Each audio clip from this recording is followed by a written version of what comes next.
You're on a path in the woods. See? All done. That wasn't so bad, was it, buddy? But it was so bad.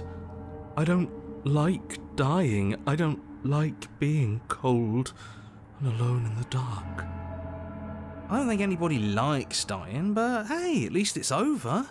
We got better. And now we can move on. Things will work out this time. I know it. Oh, don't coddle him. For all we know, we'll have to die hundreds of times to get to the bottom of things. Maybe even thousands. He needs to toughen up.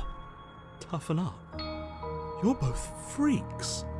I'm having a rational reaction to what just happened. I'm normal. A normal person gets traumatized from dying and from watching someone cut her own head off. Hold on, did you say thousands? How can it possibly take us thousands of lives to find a way out of it? Obviously, we need a large sample size in order to figure out our optimal plan. We need statistical significance. I'll have you know that my reality is not a data point in your misguided attempt at an experiment. You've clearly already been here before, and judging by how deranged you all are, you've already been here more than once. I'll spare you my full introduction, but I would like to remind you that the people in my world are living, breathing, suffering entities. Not pawns for you to sacrifice in pursuit of some vague truth.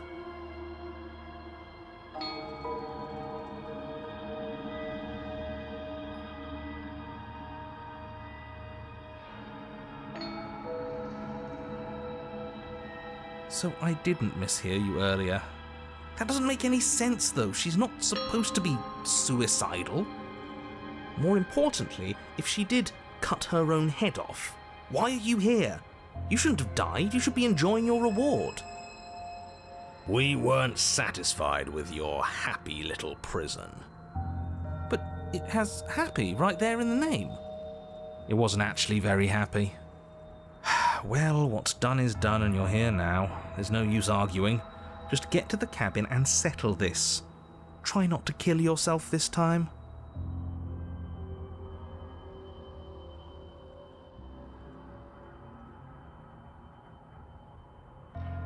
Huh. I hadn't actually noticed. Holding it's starting to feel natural, isn't it? Holding a weapon shouldn't feel so natural. It's proof that we're being guided by an unfeeling lunatic. We need to try talking to her. Oh, should we talk about our feelings? That'll get us nowhere, trust me. They're too easy for her to manipulate, too illogical. We can't puzzle our way out of things if we listen to our heart. I don't think I even need to comment on that. What a sorry, sorry voice you are. This is strange. You're not supposed to start with the blade. It says right here that you're supposed to find it at the cabin. Oh well, I suppose that doesn't make much sense anyway. It's better if you start with a weapon, so this is probably for the best.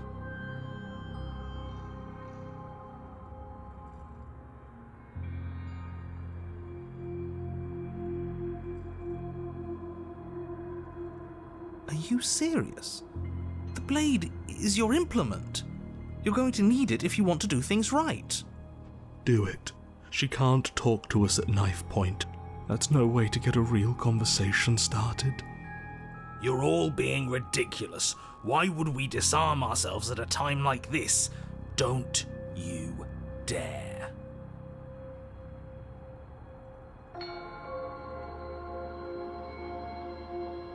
Are you even listening to me? Does my opinion count for nothing? We're never getting out of here if you don't listen. I'm intervening. We're not tossing the blade. You don't have to listen to him. He hasn't gotten us anywhere.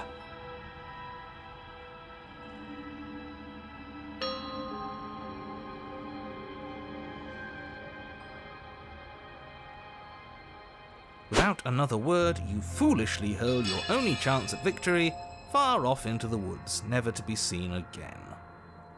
Never to be seen again. All we did was toss it into the woods. There's nothing stopping us from picking it back up. Oh, but there is something stopping you from picking it back up. The fact that you already made your decision. As much as I'd like to turn back the clock, we'll all just have to suffer the consequences of what you've done. That's how decisions work. You did the right thing.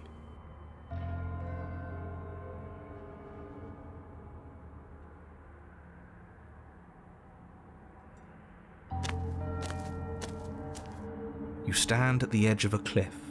An abyss yawns beneath you, empty and endless. The only path forward, a rusted metal bridge. The cabin looms on its far side. I think you already know what waits for you within. It's dreary, but of course it is. We're dreary, and so is she. There's nothing to find out here. Time to check in with the missus. I'm going to pretend you didn't just call her that.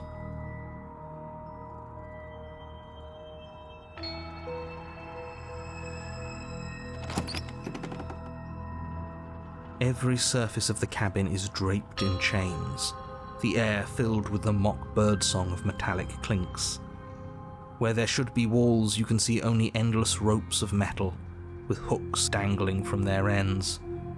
A fitting cage for a monster destined to end the world. There's nothing for you to do but step forward into the basement. You already foolishly threw away your weapon, but still, your objective awaits.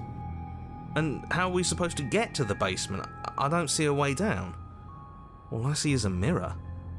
What mirror? There is no mirror. The only thing of note here is the door to the basement.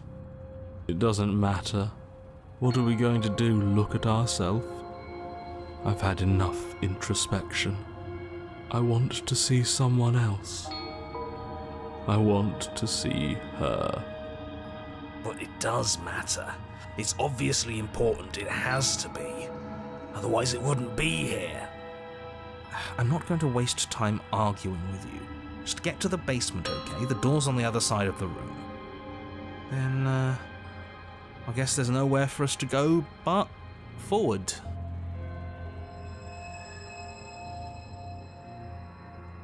You step out onto the floor. Or what should have been a floor.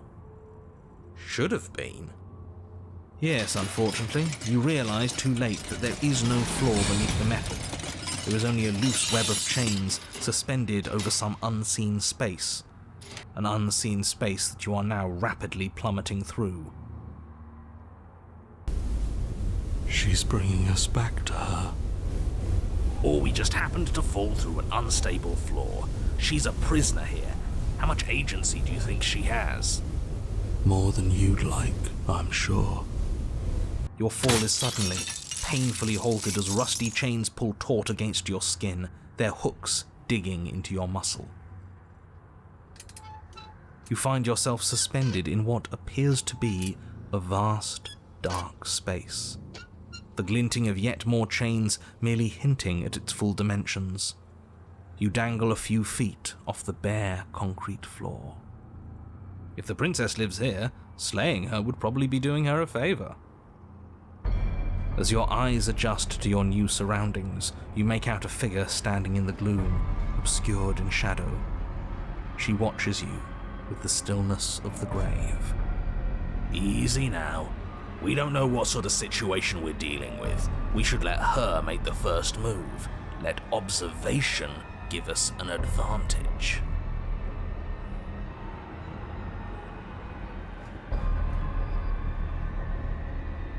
But you are met with only silence, save for the creaks and groans of metal as it sways in the stale air around you.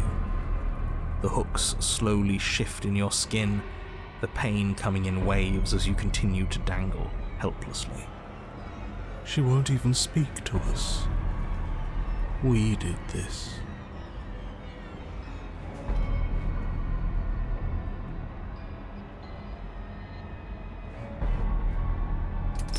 The princess takes a slow step forward. As she does so, the heavy chains shift, tightening and tearing at your flesh, your joints screaming in agony as the rusted hooks dig deeper, Stars dance in your eyes as the chain wrapped around your neck threatens to choke you. As your vision comes back into focus, your eyes fall on the body of the princess, finally emerged from the shadows. The body of the princess is a weird way to describe a person. It's only accurate. The form in front of you is a body, draped in raiments of chains, her head dragging along behind her in an iron cage. The head stares up at you but says nothing, and the chains squeeze ever tighter. So much for talking it out. Doesn't seem like she's too interested, does it? It's not too late. You threw away that blade for a reason. Now talk to her.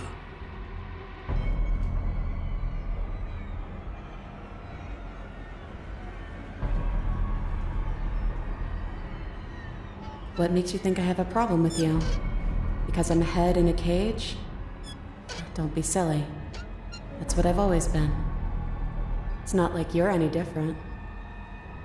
The body takes another step towards you, the chains around you tightening, the hooks boring deeper into your flesh. They constrict dangerously around your throat. You find it harder to breathe. I don't think she's happy you're here. But what do I know? I'm just a set of eyes and ears. I don't make choices. At least not any that matter. The poor thing. She thinks it's easier to be detached. But buried pain is still pain, whether she knows it or not. This was all doomed from the start, wasn't it?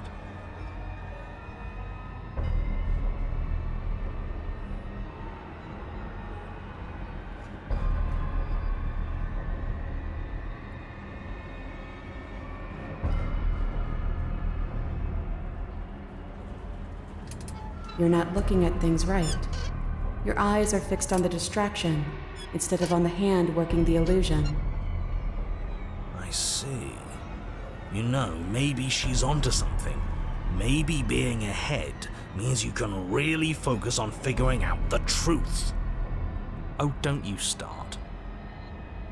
Everything we witness is just another shade of the same endless cycle. I wake up in chains. The body steps forward. Your bindings tighten again. You come to me, knife in hand. But that's not right. We didn't bring the knife.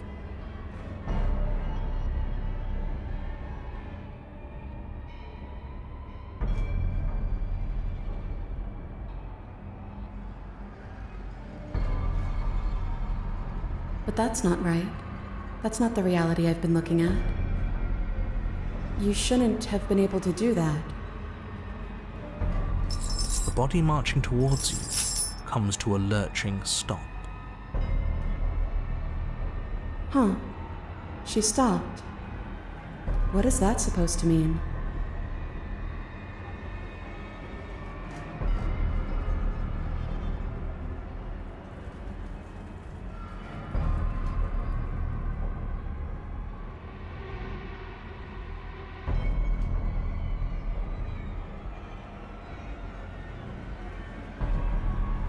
You make it sound so easy, but it can't be that easy. Not after all that violent repetition. Oh.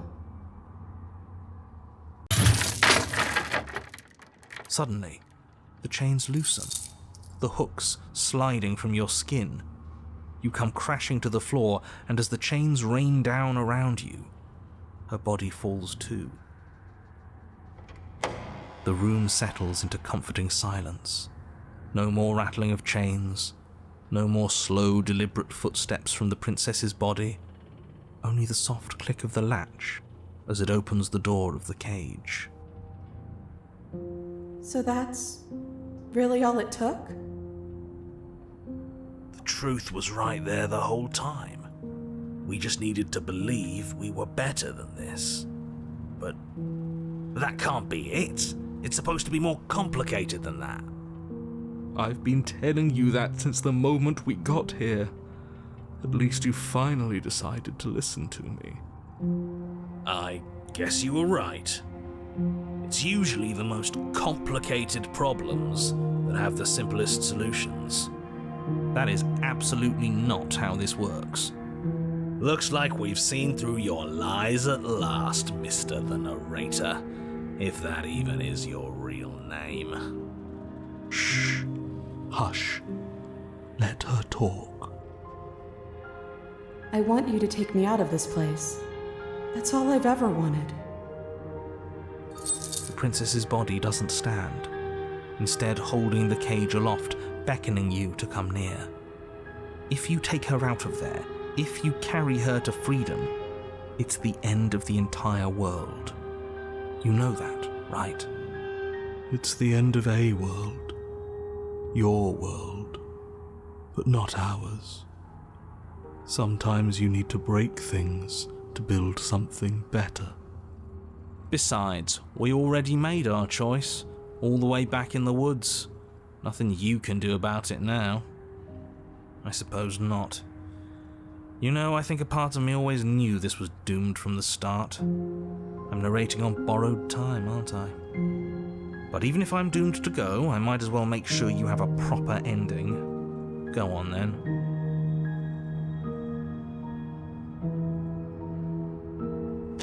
You cautiously approach the kneeling body and extend your hand, bruised and bleeding from the trials that brought you to this point. And then you take her from her prison. She looks up at you, and for the first time since you laid eyes on her, she smiles, warmly. I have no idea how we're supposed to leave. But the body points, and you follow its finger to a lone chain dangling from the doorway that sits far, far above you. I'll pull us out of here, if you just hold on. Then let's leave. There's nothing left for us here. I'm game. So am I. Then get on with it.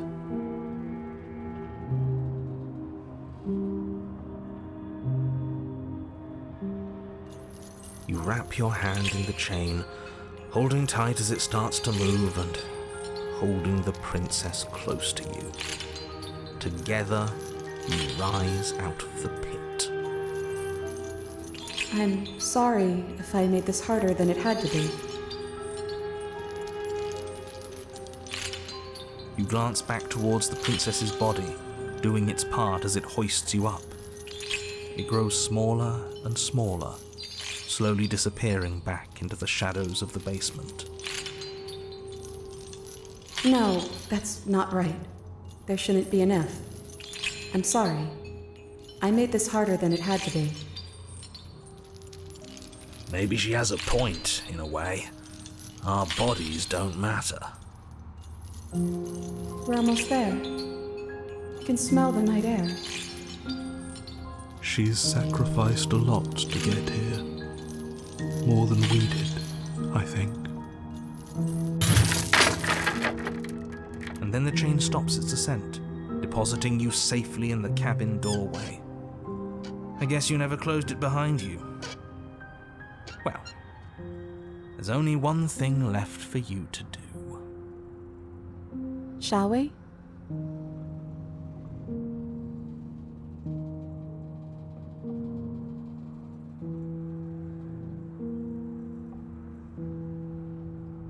I mean, what's the alternative?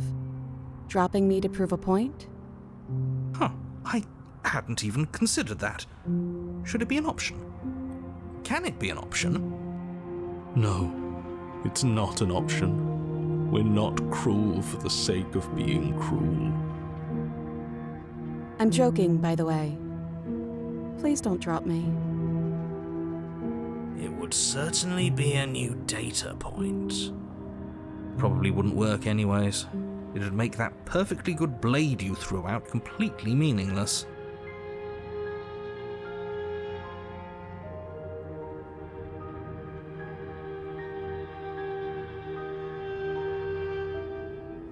And so you step into a world ended by your hand. Goodbye. It's been awful? Is he still there? I think he's gone. Yes, he is. Which means we're finally free, I think.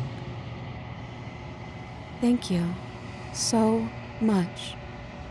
I didn't think this was possible, but here we are.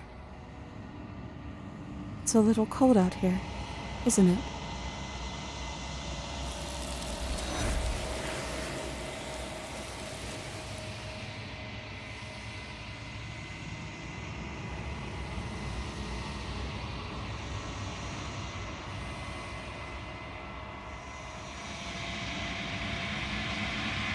She's gone. Where did she go? Should we try and find her? And is that a mirror? Why is it here? Why now?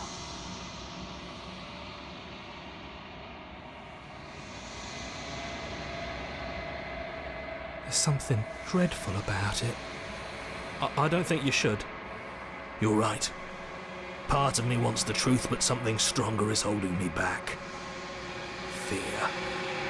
I don't want to look at us.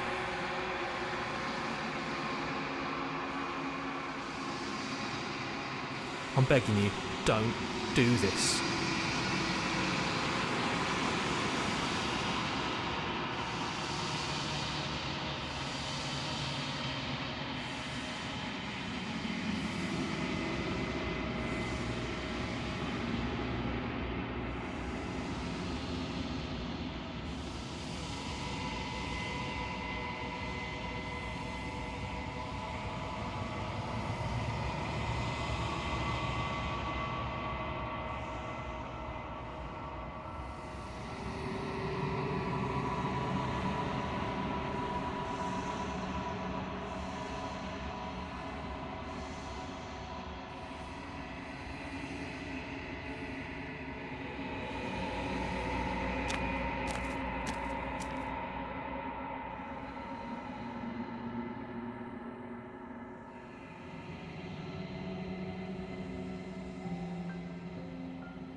Something finds me in the long quiet and brings me the gift of a fragile vessel.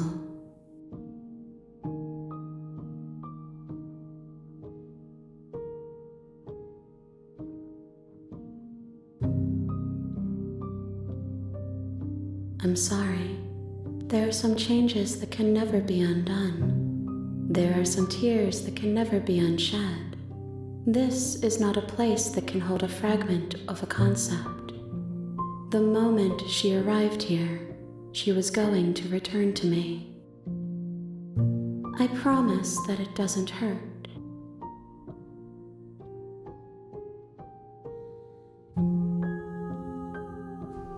I am solitary lights in an empty city. What are you?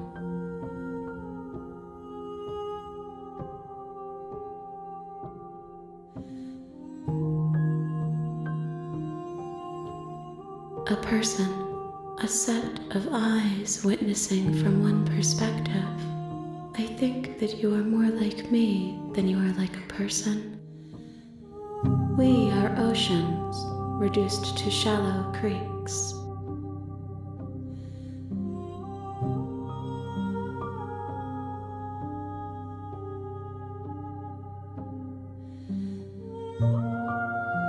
She is part of me, and part of me is her.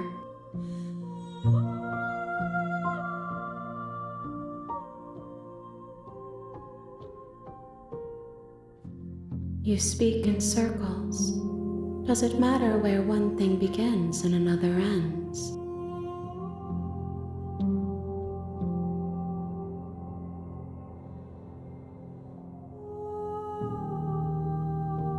I have only just now stirred to consciousness. I could not have trapped you here, and I too yearn to be free.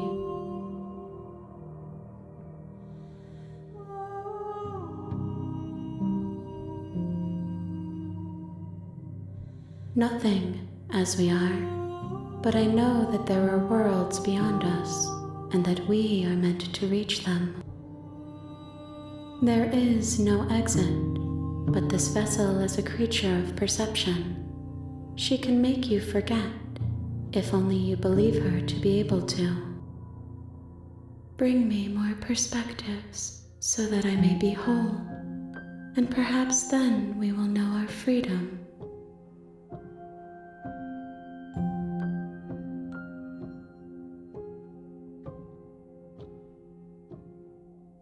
She asks that I tell you to remember her.